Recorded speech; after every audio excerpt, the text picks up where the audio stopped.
Hello and welcome back to my channel. My name is Jackie, I'm an aspiring writer, and I had an interesting revelation in the past week. So I was talking to one of my friends from back home who is an incredible coach, and she is planning to transition into being a book coach. And as part of that process, she is doing a new accreditation.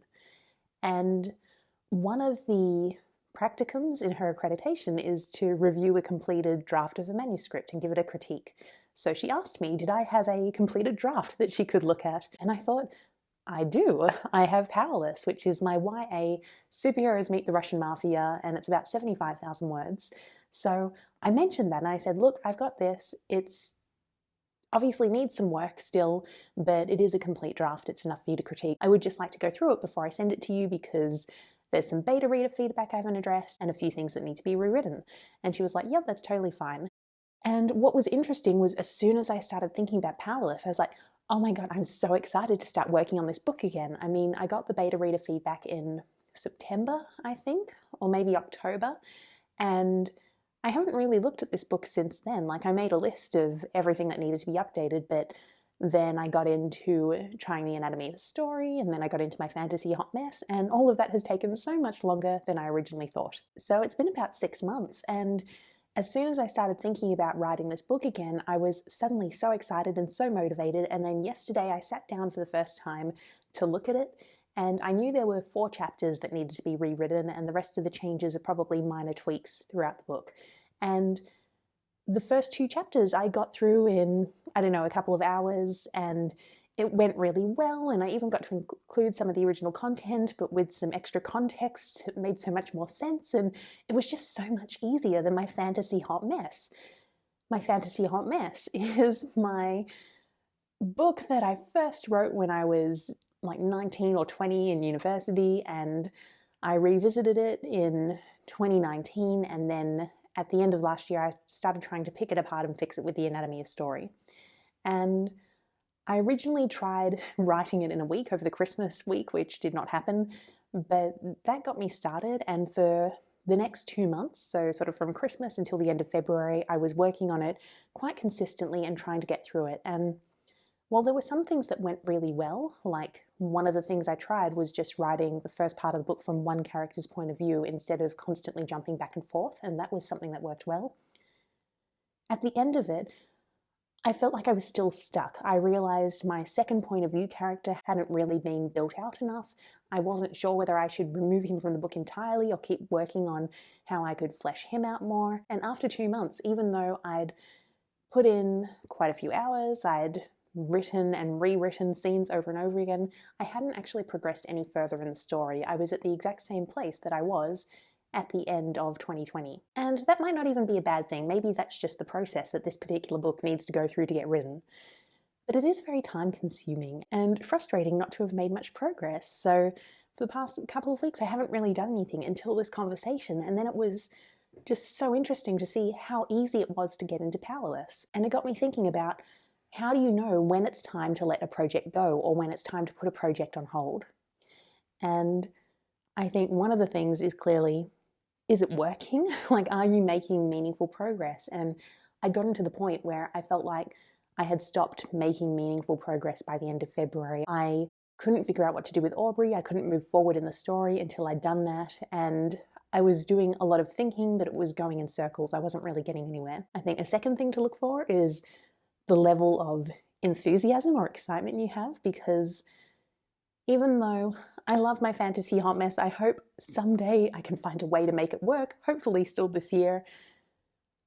It was really getting hard. It was starting to feel like a chore. I wasn't enthusiastic about writing it anymore. It felt like I was just gritting my teeth and getting through it. And I do think there is some value in gritting your teeth and getting through it, or having something as a routine, because to be a professional writer, like, you're probably not always going to be excited about what you're working on. It is going to be a job.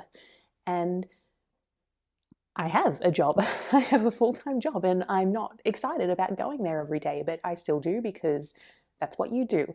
So if writing's a job, you shouldn't expect to feel excited every day. And that was the way I tried to think of it. I tried to think of it like a full-time job, or even going to the gym. Like, now gyms are closed, so I'm not going, but generally when gyms are open, I go 4 times a week. And It doesn't matter if I feel like it or not, that's my routine. And I go there, I have my hour and a half, and then I come home. And I figured if I was doing something similar with writing, like if I had my regular routine, I was just chipping away at it, even if I wasn't always feeling great about it, even if what I wrote wasn't always inspired, at least I would be moving forward. But at the same time, I feel like there's only so far you can push yourself if you're struggling and it's not working. Like with the gym, sometimes you need to take a break to let your body recover. And same thing with work. Like, we have holiday leave for a reason. You're supposed to take time off to let your brain have a break so you can come back with new energy and more enthusiasm. So I think if you're working on a fiction project and you don't have that enthusiasm and you've been like slogging away at it for weeks, maybe it is time to take a break. And then I think the third thing is relating to external pressures almost. So that could be opportunities or deadlines. So if you have a traditional publishing contract and there's a deadline by which you need to get your book to the editor, then it doesn't really matter if you're not feeling the enthusiasm or even if it's not working. You sort of have to keep plodding away in order to meet that deadline. Similarly, if you have an opportunity. So in my case, it was sort of the reverse. I didn't have the opportunity for Fantasy Hot Mess, but for Powerless, an opportunity came up to work with a book coach for free. And when we get started, I will do another video on that process. But I had an opportunity which sort of justified putting away Fantasy Hot Mess for a while and picking up this old project that I'm so excited to be working on again. So those are the three things I had in mind when I thought about putting this project on hold. When it comes to giving up on a project entirely, and I don't like the word giving up because it's a little bit judgmental. Like, it sounds like you're not doing it because you're not strong enough or you don't have the motivation. Like, it's giving up can seem like a failure on your part as an author, and I don't think that's the case. Like, sometimes you could decide not to continue pursuing a project because it's not working or it's not where your career is going. There are a number of valid reasons to give up entirely. And that's not the stage I'm at with Fantasy Hot Mess. And in fact, a lot of the things I've sort of dabbled in over the years, or a lot of the ideas I have, they're not ones that I've written off entirely. They're just sort of there in the background waiting for their time for me to work on them. So I'd be curious to hear from you. Do you have a project that you've given up on entirely or decided to put to rest?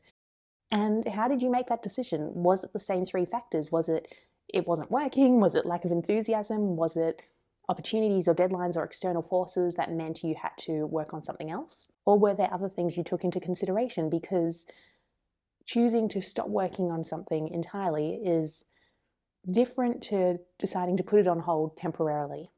So please let me know if you've had situations like this and how you approach them in the comments below. If you like this video, please like, subscribe, hit the notification bell, and I will see you next week. Bye.